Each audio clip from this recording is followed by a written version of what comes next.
দিতে বললেই হবে না, ছেলে সন্তান, স্ত্রী, তোমার জুরিডিকশনের ভিতরে যারা আছে তাদেরকে নামাজে বানাবার জন্য চেষ্টা করো। কথা কয় না? সেই মালিক বলছেন তার হুকুম পালন করার জন্য নামাজ পড়ি। মালিক বলছেন কুতিবা আলাইকুমুস সিয়াম কামা কুতিবা আলাল্লাযীনা মিন ক্বাবলিকুম লাআল্লাকুম তাত্তাকুন। মালিকের হুকুম পালন করার জন্য রোজা রাখি। কথা কয় না? সেই মালিক বলছেন নামাজ কায়েম করো, রোজা রাখো। সেই মালিক ওই কুরআনুল কারীমের ভিতরে বলেন আকিমুদ্দিন, তোমরা দিন কি করো? বলেন প্রতিষ্ঠা করো। দিন কি করো? এখন দিন মনে হয় অনেক রোজরে আমি রাত দিন পেয়েছেন কথা ঠিক না? এই স্থানের সমস্ত বিষয়গুলোকে একাত্রিত করলে তার নাম হলো দিন। তার নাম কি? দিন তোমরা প্রতিষ্ঠা করো। নিজেদের দিন অনুযায়ী চললে হবে না, পরিবার পরিজন সমাজ এমনকি রাষ্ট্রীয় পর্যায় পর্যন্ত দিন প্রতিষ্ঠার জন্য সাধ্য অনুযায়ী চেষ্টা করাও খরচ। বুঝলেন নাই? বুঝলেন? হ্যাঁ, এই জন্য আমার বাচ্চাদেরকে বলবো, পর্দা আলে মা বোনদেরকে বলবো, এই কবরের যাত্রীরা পর্দা আলে মা বোনেরা, কবরে কোনো দলাদলি আছে না। কেউ যদি কবরে দিয়ে পরিচয় দেন আমি জন্ম নাই মরি, যথেষ্ট। মাপ পাইবেন না? এদের বলে মাপ নাই? হ্যাঁ, যদি কেউ বলেন আমি মানিকগঞ্জের মরি, তাহলে আমি জয়পুর, আমি দেওয়ানবাগ, রাজারবাগ, মাঝবান্ধা, হ্যাঁ এইটাকে আমি বিএনপির লোক। আচ্ছা, তাহলে আমি আওয়ামী লীগের লোক। এই যে করলে কপরে একটা ধরা গেছে ওই যে হ্যাঁ, ওই যে মিথ্যা মুদ্রা ঘুষাঘুষি খুন খুন খুন খুন এগুলো কিছু চলবে না? রেস্টার লাগে যে একটা ঘুষাঘুষি ওটা চলবে না? অনেক পরিচয় নাই। এই কবরের যাত্রীরা, কবরের প্রশ্ন কিন্তু তিনটা। পীরের জন্য তিনটা, মুরিদের জন্য তিনটা, ওস্তাদের জন্য তিনটা, ছাত্রের জন্য তিনটা, ধনীর জন্য তিনটা, গরিবের জন্য তিনটা। এক নম্বর প্রশ্ন মানব মুখা, দ্বিতীয় নম্বর আমার দিনুকা, তৃতীয় নম্বর আমার দিনুকা। এই তিন প্রশ্নের ভিতরে কোথায় পাইছেন আপনি সর্বনাশ? ৮৮,০০০ বার সুরেশবার মাঝবান আসতে যদি না পাও, আমি আমার বাজানদেরকে বলবো, পরকালে মা বোনদেরকে বলবো, তোমার কবরে তুমি যাবা, আমার কবরে আমি যাব। তোমার কবরের পুরস্কার উত্তর তুমি দিবা, আমার কবরের পুরস্কার উত্তর আমি দিব। ওই কবরের যাত্রী দুনিয়ার যে কোনো কাজের ভিতরে যদি কেউ 5 বার ওঠা, আবার ওই কাজের ভিতরে চেষ্টা করলে 3 বার আশা করা যায়। ম্যাজিস্ট্রেট কোর্টে কেস করিয়া যদি কেউ ঠগো, আবার 10 করে আপিল করিয়া 3 বার আশা করা যায়। 10 করে ঠকলে হাইকোর্ট, সেখানে ঠকলে সুপ্রিম কোর্ট সিঙ্গেল বেঞ্চ, সেখানে ঠকলে সুপ্রিম কোর্ট ফুল বেঞ্চ, সেখানে ঠকলে প্রেসিডেন্ট কোর্ট, সেখানে ঠকলে আন্তর্জাতিক কোর্ট। এরকম আপাইটা অনেক আপিলের সুযোগ আছে না নাই? কবরের যাত্রী তোমার আমার সামনে আখিরাতের 5টা মামলা দাঁড় হইয়া আছে। এই মামলাগুলি খোদার কাছে একবার কেউ আর দ্বিতীয়বার দুনিয়াতে এসে আপিল করিয়া একবার কিন্তু আর আশা। 1 নম্বর মামলা মুক্তির মামলা, কবরের মামলা, কিয়ামতের ময়দানের মামলা, মিজান মুসরাতের মামলা। ওই মামলার তকদির কিন্তু দুনিয়ায় থাকা অবস্থায় তারপর তকদির করিয়া কবরের দিকে রওনা করা লাগবে। যদি একবার কেউ আর দ্বিতীয়বার তকবীরের আর সুযোগ নাই। আমার বাজানদেরকে বলবো, বড় বাজানদেরকে বলবো, শিক্ষিত আমার বাজানদেরকে বলবো, পর্দালের মা বোনদেরকে বলবো, কোরআনুল কারীম এখন আমাদের মাঝে আছে না নাই? কোরআনুল কারীম এখনো চ্যালেঞ্জের আয়াত আছে না নাই? এক মানুষ যা পারে অন্য মানুষ তা পারে না, এরকম জ্ঞান দুনিয়াতে নাই। আল্লাহ রাসূল সাল্লাল্লাহু আলাইহি ওয়াসাল্লাম দুনিয়ার দিক থেকে আল্লাহ তাকে উম্মি বানাইছিলেন, নিজের দস্তখত নিজের সাইনও করতে জানতেন না। মায়ের পেটে থাকা অবস্থায় আল্লাহ রাব্বুল আলামিন যারা আপনাকে দুনিয়াতে নিয়ে গেছিল, দুনিয়াতে আসার পরে বছর 6 বয়স আল্লাহ তারা আপনাকে দুনিয়া থেকে নিয়ে গেল। 6 বছরের বাচ্চা বাপ হারা মা হারা, দুনিয়ার কোনো শিক্ষকের কাছে পড়ার সুযোগ পায় নাই। আল্লাহর হাবিবের উপরে 30 পারা কোরআনুল কারীম নাযিল হইল, যার শুরুতে আল্লাহ রাব্বুল আলামিন চ্যালেঞ্জ হিসেবে বলল, যালিকাল কিতাব লা রাইবা ফীহি। সকলে জ্ঞানী দিল, ওই যে প্রফেসর, তখন তিনি রিসার্চ করলেন, দেখে কোরআনুল কারীম সত্য, তখন নিজে কান্না পুজো মুসলমান হইয়া গেল। আল্লাহর বান্দারা, মুসলমানের আমার বান্দারা মুসলমানের ঘরে জন্মগ্রহণ কইরা বাজার কিছুদিন আগেও 100 আমেরিকার এক পাদ্রী খ্রিস্টানদের এক ধর্মযাজক, তিনিও রিসার্চ করার পরে সেদিন কালিমা পড়ে মুসলমান হয়ে গেল।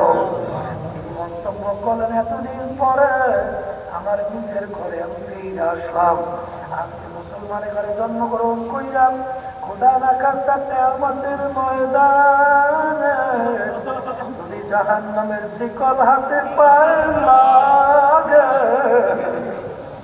সে কপাল পুরা সারে জাহানে হইতে পারে না। আল্লাহর বান্দারা পড়বেন, মা বোনেরা, এরপরে যদি না বোঝো, মাঝে মাঝে কত ঘটনা আমার মামলা বাংলাদেশেও দেখায়। তাছাড়া আমি কয়েক মাস আগেও কুড়িগ্রাম থেকে আসছি, চরমনের এক মুজাহিদ ছিল, অনেকে তাকে ঘুঘু মুন্সি করে ডাকতো, আসলে তার নাম ছিল বশিরউদ্দিন মুন্সি। ঘুঘু মুন্সি কেন বলতো? রাস্তা দিয়ে হাঁটতে এমন ভাবে আমার মাওলার জিকির করত, ঘুঘু বলতে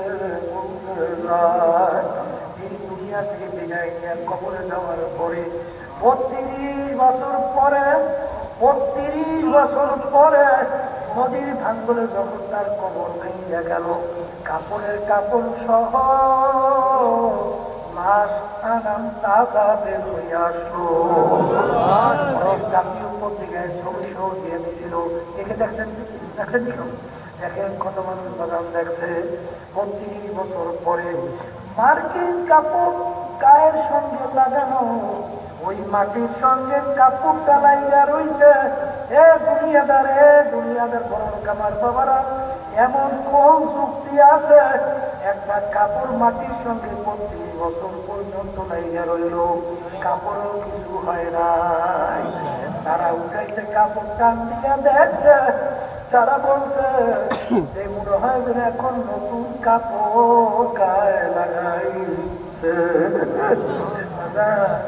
এখন উঠাইয়া নিয়ে আপনাদের রহমাতুল্লাহ আলাইহি তার নামের মাদ্রাসা ফজলুল উলুম, সেই ফজলুল উলুমের সামনে নতুনভাবে দাফন করছে। আমি কিছুদিন আগেও সেই কবর জিয়ারত করে আসছি।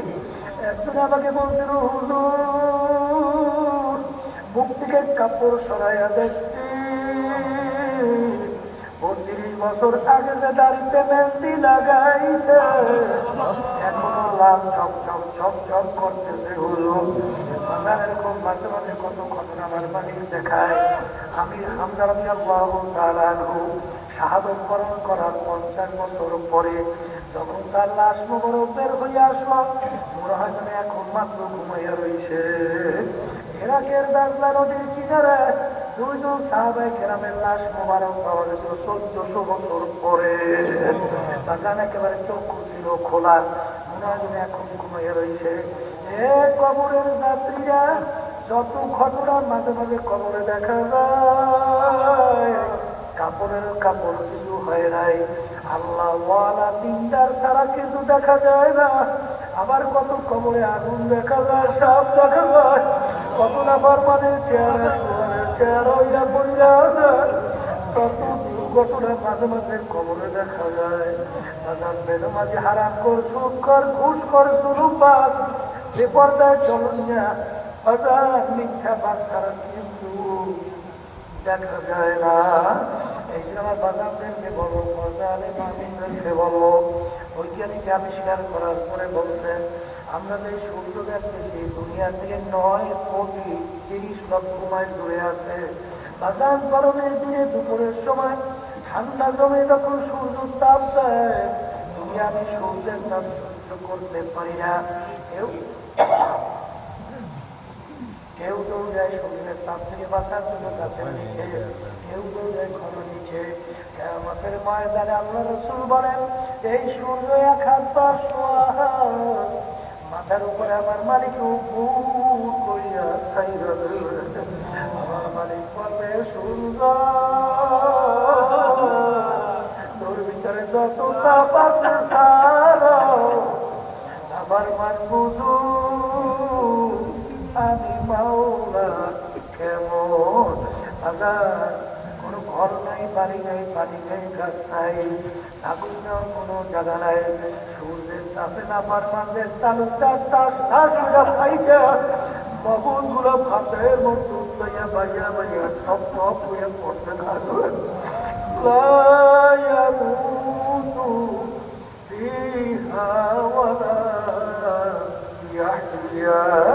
মানুষ বাঁচবেও না, মরবেও না।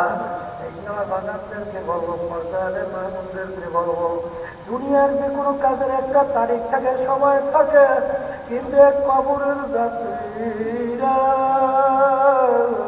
তোমার আমার মৌতের কোনো তারিখ নাই, সময় নাই। কখন কোন সময় কার বাড়ির দরজায় আজরাইল আলাইহিস সালাম হাজির হবে তোমারও জানা নাই, আমারও জানা নাই। আমার মালিক যেমন মাহফিলে নিয়ে আসে, আমার মালিক বড় দয়ার মাওলা, আমার মাওলা বড় মায়ার মাওলা। আজকে দুনিয়ার নেতা নেত্রীর সঙ্গে কঠিন কঠিন অন্যায় করে লাঠি মেরে বের করে দেয়, অনেক সময় মাইরাও পর্যন্ত ফালায়। বন্ধুর সঙ্গে অন্যায় করলে বন্ধু অনেক সময় বন্ধুকে মাইরা ফলায়। বাপ মা পর্যন্ত সন্তানকে পেটে পুত্র করে, স্বামী স্ত্রীকে বাদ দেয়, স্ত্রী স্বামীকে বাদ দেয়, সন্তান পর্যন্ত অনেক সময় বাপ মাকে মাইরা ফেলায়, বাপ মা সন্তানকে মাইরা ফেলায়।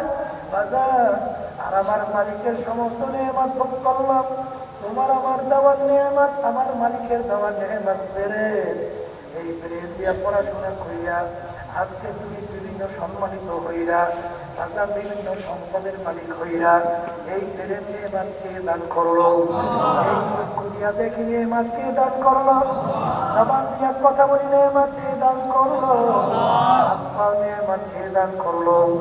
সমস্ত নিয়ামত ভোগ করলাম আমার মাওলা, আর নাফরমানি করলাম আমার মাওলা। আমার মালিক তোমার আমার রাগ করে তার জমি থেকে ভাগাইয়াও দেয় নাই। আমার মালিক তোমাকে আমাকে জাহান্নামের পছন্দ নয়, বরং আমার মালিক করে বন্ধবান্ধি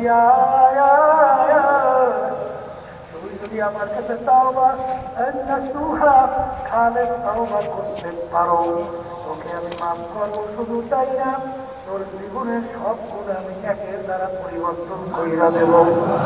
আমার বাগানদেরকে বলবো, পর্দারের মাহফিলদেরকে বলবো, মাহফিলে আসে সবাই কিন্তু একটু নরম, গুনার থেকে ফিরিয়া দেখে শেষ করিয়া চোখে পানি নিয়া ইমান নিয়ে কবরে যাওয়ার সবাই ইচ্ছা। কিন্তু বাজার শয়তান এবং নফস আম্মারা তোমাকে আমাকে গুনার ভিতরে লিপ্ত করায়। এই জন্য আল্লাহ রাব্বুল আলামিন তোমাকে আমাকে বলছেন ওয়াকুনু মা'আস সাদিকিন, তোমরা সাদিকিন বান্দাদের সঙ্গে হও। আমি আমার বান্দাদেরকে বলবো, সর্বনাই বুঝি না, তাছাড়া অন্য তরিকা বুঝি না, আমাদের উদ্দেশ্য আল্লাহর হুকুম মাইনা নবীর তরিকা অনুযায়ী চইলা গুনাহ থেকে ফিরে দেখে কাজ কইরা ইমানকে মজবুত কইরা তারপর দুনিয়া থেকে বিদায় নিয়ে কবরে যাওয়া লাগবে। তাদের সর্বনাশ করতে ভালো লাগে, আজকে তাওবার ভিতরে তাওবা করবেন। বর্তমান পেশাগুলো সর্বনাশ তার কাছে পুরিত হয়ে গেলাম, আল্লাহ তাদের নিয়ামকে কবুল করবেন। আর তাদের সর্বনাশ তরিকা ভালো লাগে না, যে কোনো এক সহি তরিকা যাও, কিন্তু বাজার খবরদার সতর্ক থাকা লাগবে। সে এক শ্রেণীর বর্তমানে পীরমুরিদের নামে বাজার আজকে ইমান হারা করতেছে, জোরে বলেন কথা ঠিক না? আজকে দিনের একটা অংশ মানে আর একটা অংশ মানে না, কিন্তু আল্লাহ বলছেন দিনের ভিতরে পুরি ঢোকা লাগবে।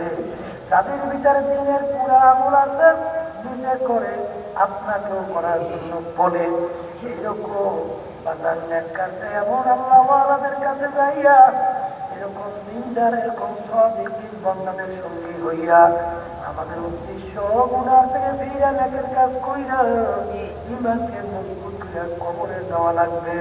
আল্লাহুম্মা